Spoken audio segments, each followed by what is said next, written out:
दोस्तों, my very dear friends, my colleagues, my wife, her first co-star, that's me, Shatru's wife Poonam, my son Tushar, everybody, thank you for coming here and honoring me. मेरा एक बहुत घिसा पिटा पुराना शेर है जो मैं हमेशा कहता हूँ, पर मुझे लगता है कि ये मोमेंट एप्रोप्रिएट है उस शेर के लिए। मैं कह देता हूँ, दिल की हस्ती बिखर गई होती, रूह के जख्म भर गए होते, जिंदगी आपकी नवाजिश है वरना हम कब के मर गए होते।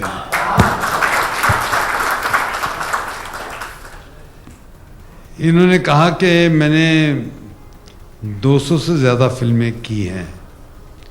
हर एक दौर का अपना एक तरीका होता है। मेरे दौर में हम 3-3 शिफ्टें करते थे।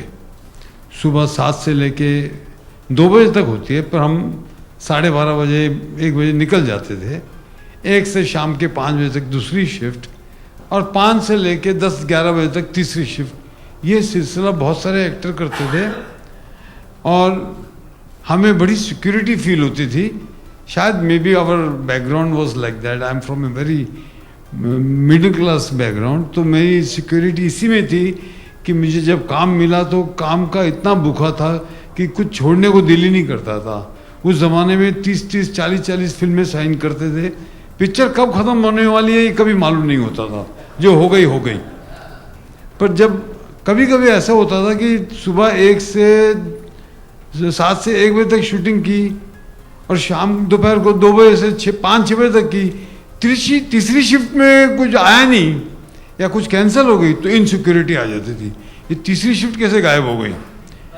आजकल का दौर बिल्कुल अलग है। आज तो लोग एक फिल्म 1 साल में करते हैं, बहुत ध्यान देके, और शुरू करते हैं तो एंड करते हैं। पहले एक तरीका ये भी था कि अगर फिल्म बम्बई में लगती है आज तो दिल्ली यूपी में लगती थी 1 साल बाद, ये CPCI में लगती थी 6 महीने बाद। ऐसा कोई नहीं, कुछ नहीं है अभी सब फिल्में 1 साल लगती। So this is the kind of change which happens all the time and we keep moving. So we have moved, so that is not a great criteria that I did 200 films. But anyway, I thank you for honoring me with that. Or I thank UTV Stars, Walk of the Stars, for giving me an opportunity to be on this podium in front of all of you and honoring we actors and making people remember through this medium that we were there and we did something for the film industry. Thank you. Jai Mata Di. Probably larger number than even the Hollywood stars, but fans don't have anywhere to go and feel their idols in some way or the other. So this is awesome.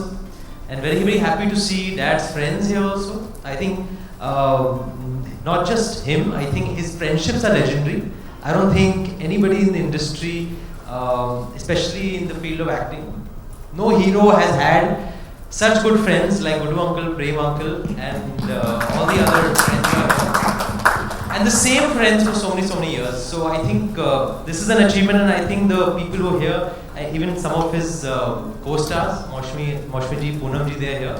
I think this is also an achievement. So I'm excited to see all these faces here also. I think I can't say anything more than I think Papa's been an all-rounder as far as an actor goes, as a father goes, as a human being goes. He probably is the nicest person I know, and I think everyone from my house, staff, to the people I know can actually vouch for his niceness.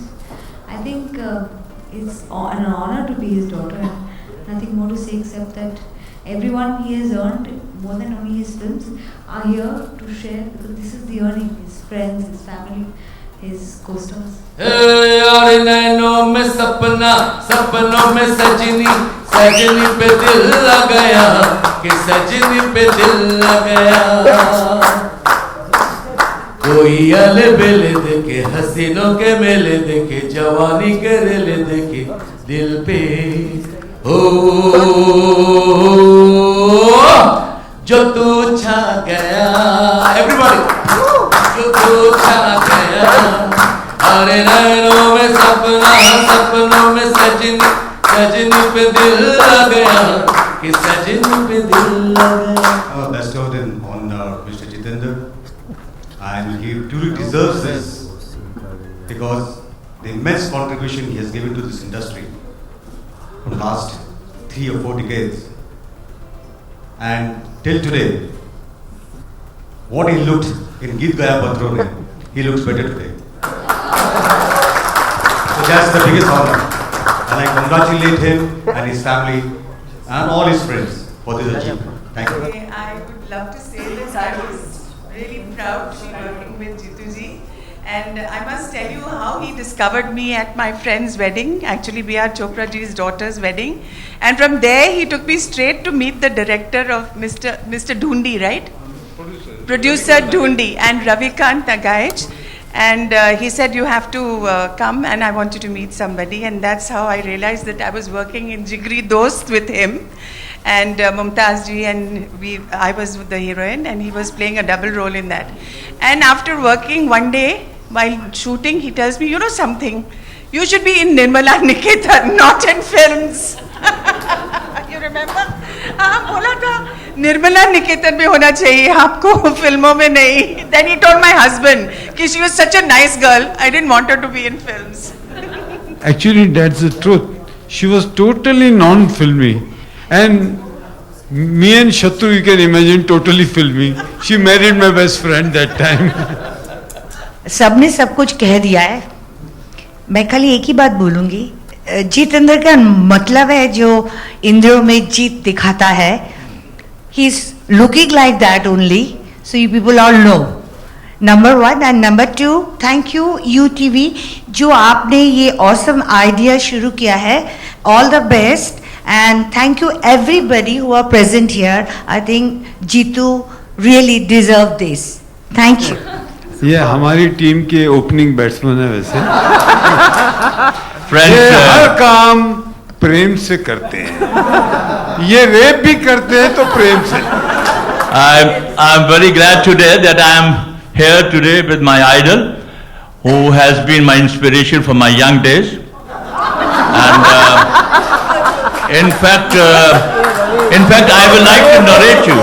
I would like to narrate you one incident which is very, very important for you to know it.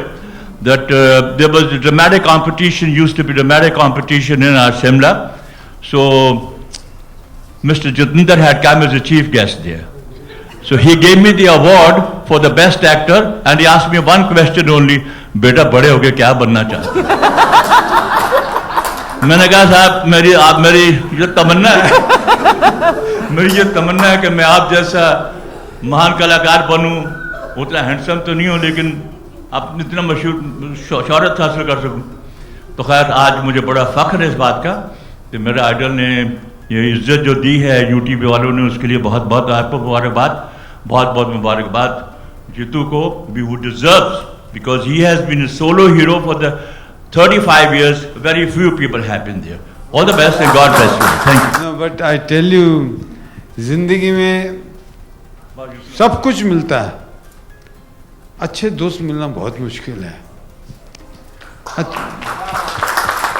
And I genuinely treasure my friends as my real wealth and my real support. Especially, I am admitting today at this age that what I get from them is a big support and big relief and big relaxation because we meet every day to play cards. Prem Chopra and I knew 4 shares. जो हम हर party में हर जगह जहाँ मौका मिलता था बोलते थे. अगर मैंने पहला शेयर बोल दिया तो मेरी मुसीबत होती थी कि वो 4th इधर खत्म हो जाता था, फिर मेरे पास होता नहीं था कुछ बोलने के लिए. और अगर किसी ने वो पार्टी अटेंड की है 2-3 बार तो समझ जाते थे ये दोनों अभी वही 4 शेयर पढ़ने वाले हैं. इसलिए अभी आजकल हमने बंद कर दिया. फिर भी मैं प्रेम को बोलूँगा कि एक शेयर सुना दे. मैं ये कहता हूँ कि ये हमारा दोनों का इकट्ठा ही जोड़ा हुआ शेर है और ये साहब आपके लिए भी है कि जिंदगी में कभी मायूस मत होना। Life is a challenge, face it. तो याद रखो कि बुझ जाए शमा तो जल सकती है, कश्ती हदे तूफान से गुजर सकती है। अरे मायूस ना होना, इरादे ना बदलना, तकदीर किसी वक्त भी बदल सकती है। Actually, I wanted to call Shobha on the stage. That's when I wanted to say this. वफा पर्दा, जफा पर्दा, मोहब्बत सर बसर पर्दा, अजी चले आओ भी, घर वाले हैं, घर वालों से क्या पर्दा। जीतू जी जो भी करते हैं वो खुलेआम करते हैं, खुलेआम प्यार करते हैं, खुलेआम प्यार देते हैं। ऐसा दोस्त मिलना बहुत मुश्किल होता है। इनकी अच्छाई की वजह से हम अच्छे हो गए हैं। तो सोबत का असर हो गया है, पता है। And we are friends from last 30-35 years. और हफ्ते में हम घर वाले तो ये कहते हैं कि आप लोग ज़्यादा दोस्त हैं, घर वालों को कम आप ध्यान रखते हैं। यानी वाकई में सच है कि हम लोग ज़्यादा वक्त गुजारते हैं साथ में दोस्तों के साथ, और कभी भी किसी के बारे में गलत नहीं कहते हैं, किसी के बारे में किसी को क्रिटिसाइज़ नहीं करते हैं। जब वो एक्टर थे, जब मैं एक्टर था, जब ऋषि कपूर एक्टर थे, हम तीनों फिर भी बहुत अच्छे दोस्त थे। क्योंकि दोस्त इसलिए थे क्योंकि हम आपस में कभी कंपटीशन नहीं करते थे, और ना हम किसी को कहते थे। मैं उस वक्त इतना अच्छा एक्टर नहीं था, मेरी गाड़ी इतनी अच्छी नहीं चल रही थी, फिर भी मैंने कभी उनसे कमी नहीं कहा जितेंद्र से और ऋषि कपूर से कि यार मुझे किसी पिक्चर में रोल दिलवा दो। तो इसलिए ये जो दोस्ती है, ये अपनी एक सच्ची दोस्ती है, सच्ची बुनियाद की दोस्ती है। मैं काका का, राजेश खन्ना का सेरेमनी अटेंड की थी। डिम्पल ने और अक्षय ने और ट्विंकल ने बहुत अच्छा ऑर्गेनाइज किया था। और मुझे खुशी है कि काका and me were school friends, we studied together in same school. और ये भी हुआ कि मैंने मेरा नाम बदलकर आर.के. से जे.के. किया, मेरा नाम जितेंद्र हुआ, तो वो जो जतीन था जिसका नाम, उसको जे.के. से आर.के. बनना पड़ा। सो उसका जो फंक्शन था, वो मेमोरी मेरे दिमाग में बहुत बड़ा इम्प्रेशन कर गई है। ठीक है, उसकी यादें बहुत ज़ोरदार है। देखिए, पहले कमर्शियल सिनेमा होता था और ऑफ बीट सिनेमा होता था, और अब ये फ़र्क है कि अब अच्छा सिनेमा और बुरा सिनेमा है। Audience is there for all kinds of movies, whether you make masala movie, you make offbeat movie, you make a different genre movie, किसी भी किस्म की फिल्म हो, मसाला हो, मारा मारी हो, कॉमेडी हो या कुछ हटके हो, सब किस्म की फिल्में अच्छी फिल्म होनी चाहिए। उसका ऑडियंस बहुत बहुत सारे हैं, और मैं समझता हूँ कि हमारे जो हीरोज़ हैं, इनसे बड़ा कोई हेल्थ का एम्बेसडर नहीं हो सकता। हमारी फिल्म इंडस्ट्री के जितने भी हीरो हैं, आप मुझे बताइए एक भी हीरो जो आउट ऑफ शेप है, कोई भी नहीं है। They are so well kept, they are so fit. हमारा पूरा देश उनसे कितना बेनिफिट कर रहा है, ये आपको अंदाज़ा नहीं है। तो कोई इसको एनालाइज कर रहे थे, इनसे बड़ा काम कोई नहीं कर रहा जो ये हीरो लोग कर रहे हैं। जय माता दी। I wish everybody very very prosperous and happy new year. Oh, Rafi साहब जैसा आदमी मैंने मेरी ज़िंदगी में नहीं देखा। उनकी आवाज़ तो ग्रेट थी, तभी तो इतने बड़े म्यूज़िक बैकग्राउंड सिंगर बने, बट लेकिन उनके नेचर में जो नम्रता, जो हम्बलनेस थी, जो ह्यूमिलिटी से वो गाते थे, वो चीज़ लोगों को आज भी मज़ा आ रहा है और सुन रहे हैं। ऐसा ह्यूमन बीइंग बहुत रेयरली आते हैं।